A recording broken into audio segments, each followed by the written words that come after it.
Hi hello అందరికీ. ఇవాళ Sunday స్పెషల్‌గా నేనైతే ఇడ్లీ ప్లస్ దాని కాంబినేషన్‌గా వడ కర్రీ అయితే ప్రిపేర్ చేస్తున్నాను. మన ఛానల్‌లో ఇంకా చేయలేదండి. అందుకని చెప్పేసి సండే అని మా తెలివైన శ్రీవారు, అతి తెలివైన మా పిల్లలు అందరూ ఇంట్లోనే ఉన్నారు కాబట్టి వాళ్ళ కోసం అయితే నేను ప్రిపేర్ చేస్తున్నానండి.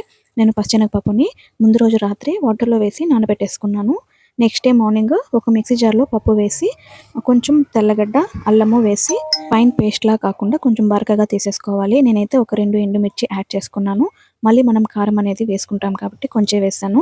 ఆ తర్వాత నేను ఇడ్లీ కోసం ఇడ్లీ ప్లేట్‌లో లాస్ట్ అడుగు ప్లేట్‌లో అయితే నేను మనం రెడీ చేసుకున్న ఈ వడపప్పుని అందులో చిన్న చిన్న ముద్దలుగా పెట్టేసాను. అలాగే నేనైతే ముందు రోజే ఇడ్లీకి నానబెట్టేసాను. అది నెక్స్ట్ డేకి బాగా పులిచిందనమాట. నెక్స్ట్ పైనుండి ఒక 2 ప్లేట్‌లలో అయితే నేను ఇడ్లీ పోసి పెట్టేస్తున్నాను. సో, అది బాగా హీట్ అయిన తర్వాత మనము ప్లేట్స్ అనేవి పెట్టామంటే మనకి చాలా బాగా మెత్తగా వస్తాయన్నమాట ఇడ్లీలనేవి. అలాగే పై ప్లేట్‌లో కూడా నేను ఇడ్లీ పోసి పెట్టేసాను. సో, ఇది మనం ఉడికే ప్లేస్‌లో దానికి మసాలా అనేది మనం రెడీ చేసుకుంటాము. ఏం లేదండి, ఒక పాన్ పెట్టి ఆయిల్ వేసి ఇక్కడ నేను వీడియోలో చూపిస్తున్న మసాలా ఐటెమ్స్ అన్ని అందులో వేసేసి ఒక చిన్న టమాటో, ఆనియన్ బాగా వేసి ఫ్రై చేసుకోవాలి. మనం అక్కడ సాల్ట్ వేసామండి ఆల్రెడీ పప్పులో. ఇక్కడ కొంచెం చూసుకొని యాడ్ చేసుకోండి.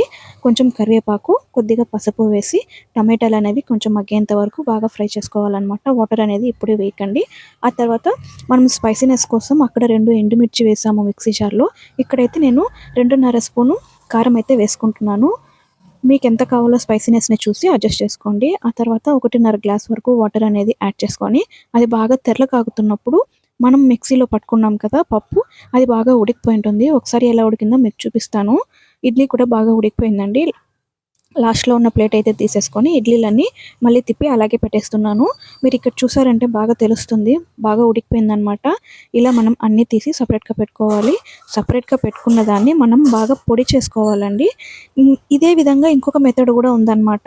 మనం మిక్సీ జార్‌లో పట్టుకున్న ఈ వడపప్పునైతే ఫ్రై చేసుకుంటారు చాలామంది. అలా చేసుకోవచ్చు. ఇలా గూడా చేసుకోవచ్చు. 2 టేస్ట్ చాలా బావుంటుంది. మనకు వాటర్ అనేది తెరలగాగుతున్నప్పుడు మనం ఉడికించుకున్న వడపప్పుని అందులో వేసి ఒక 2-3 మినిట్స్ బాగా బాయిల్ చేసుకోవాలి. వాటర్ సరిపోలేదంటే చల్ల నీళ్ళు మాత్రం యాడ్ చేయకండి. కొద్దిగా వేడి నీళ్ళనేవి యాడ్ చేసుకోండి. సాల్ట్ గనక మనకు సరిపోలేదంటే ఈ టైంలో మనం అడ్జస్ట్ చేసుకోండి.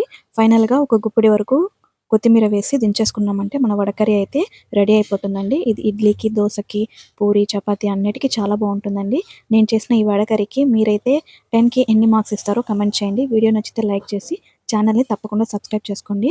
ఇంతవరకు సపోర్ట్ చేసిన మీ అందరికీ చాలా థాంక్స్ అండి. మీరు కూడా ఈ విధంగా ఒకసారి ట్రై చేసి ఎలా వచ్చిందో కామెంట్ చేయండి. Thank you for watching guys. Bye bye. See you for next video. Keep watching my videos.